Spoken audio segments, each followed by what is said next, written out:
Hi there, I'm Rosie from Ability VFit and I'm here today to speak to you about running.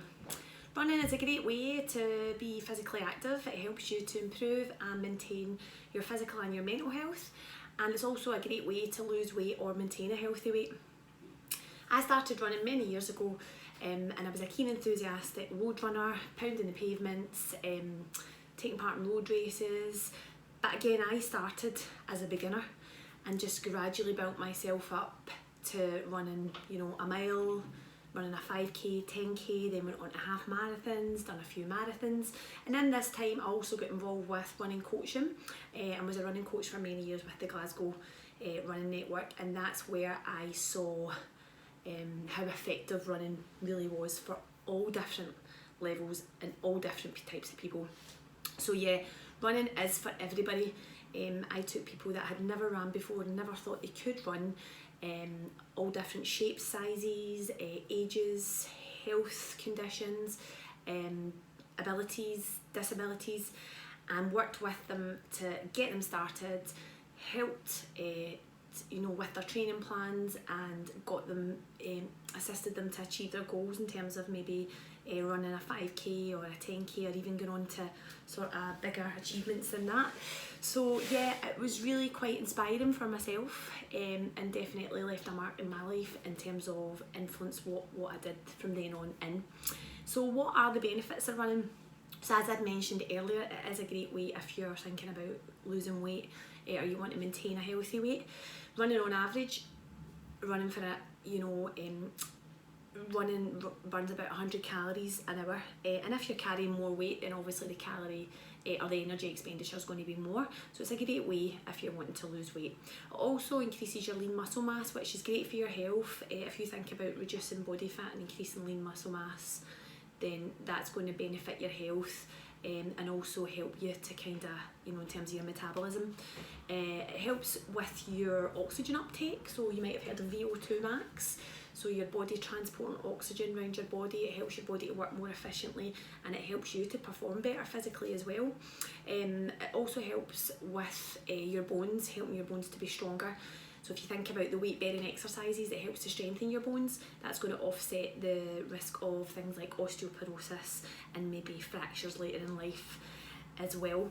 It improves your mental health massively, totally boosts the endorphins. That helps you cope with stress, helps you to improve your confidence and your self-esteem, and makes you feel good about yourself, which is magic. So does that all sound good? Yeah, so where do you start? So as a coach, I would say a good place to start as a complete beginner would be to think about a walking programme. If you think about maybe walking 3 days a week, and say you go out and walk for 20 minutes, and if you're doing that, try and have a break in between, each day, so your body's getting plenty of recovery. Once you feel comfortable with that and you've built it up to a brisk pace, I would then suggest that you maybe start to think about walk and jog, and there is no sort of absolute rule to that. It might be that you combine the walking and the jogging, and you might use lampposts. You might jog for a lamppost, walk for a lamppost. That can also be done with trees. You might have a fitness tracker, so you might want to do it in steps or even time. You might just want to go with how you're feeling, and I suggest that's probably the best way without putting too much pressure on yourself. If you're starting to feel really puffed out and it's feeling really strenuous, then you might want to just walk, recover, and then go again. And again, with any of those sort of tools, I would always recommend that you always have that recovery day in between.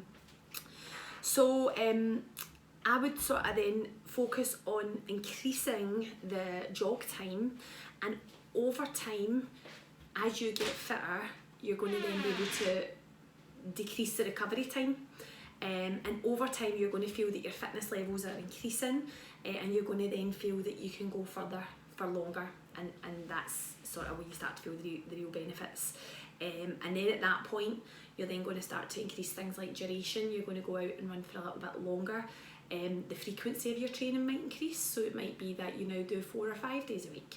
And certainly the intensity is going to increase as you're getting fitter. You're going to be able to go faster you're going to be able to go for longer. So these are the sort of changes that are going to happen. 3 things to think about, 3 rules. Don't rush your training, okay? Don't put pressure on yourself. Everybody is different and unique, so do what you feel comfortable with and just feel proud of what you're doing and what you're achieving each week. Don't be frustrated if you don't get those immediate results, because they will come, but like everything else, it just takes a bit of time and a bit of patience. So what do you wear to run? So if you're running in the rain, I would suggest that you wear a waterproof jacket, lightweight waterproof jacket. In the winter months, you might have a hat and gloves on. Make sure you're warm. Wear layers. You can always take the layers off, but if you're not warm enough, you can't add on, so layer up in the winter months as well. Really important, comfortable trainers.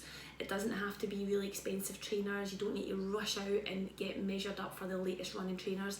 Just even the trainers that you're walking in, if they're comfortable and they're supportive, then that would be fine, and maybe some socks that are comfortable and supportive as well. In the summer, light breathable clothes that are comfortable, loose, and they are not going to get too warm. They're not going to keep the heat in too much. And ladies, or if anybody else feels they need that extra support, definitely a sports bra. We definitely want one of them. So where to run? You can really run anywhere. It might be that you want to start running on a treadmill indoors. You might have a treadmill at home or in a gym, so you can apply those training principles on a treadmill. It might be that you want to start in a park somewhere less busy, or busy with traffic, or maybe you have an environment close to you that's maybe a bit more rural, or it might be that you just want to go straight out onto the roads, or maybe a running track. So just really whatever. Again, it's very unique to you and what you've got round about you, and again, that as long as you're comfortable and safe, then that's the main thing. And what's really important as well if you're running is to make sure that you're stretching afterwards. So particularly beginner, new to running and beginners, we're guilty of not stretching. So, and it is really important because your muscles will get tight and tired, and then you're running the risk of injury. So it's important that we stretch after the run. So just go online, look up some post running stretches, and then that's something that you can incorporate into your running session as well, which is going to be really beneficial and really enhance your training and prevent injury. So there you have it. That's my talk on running, and I hope that that's inspired you to do a wee bit of running. Just now is an ideal time. There's lots of people out walking. That could be you. Why don't you go that wee extra step and take it into a run? Running has truly inspired me as a fitness coach, a personal trainer, and a person.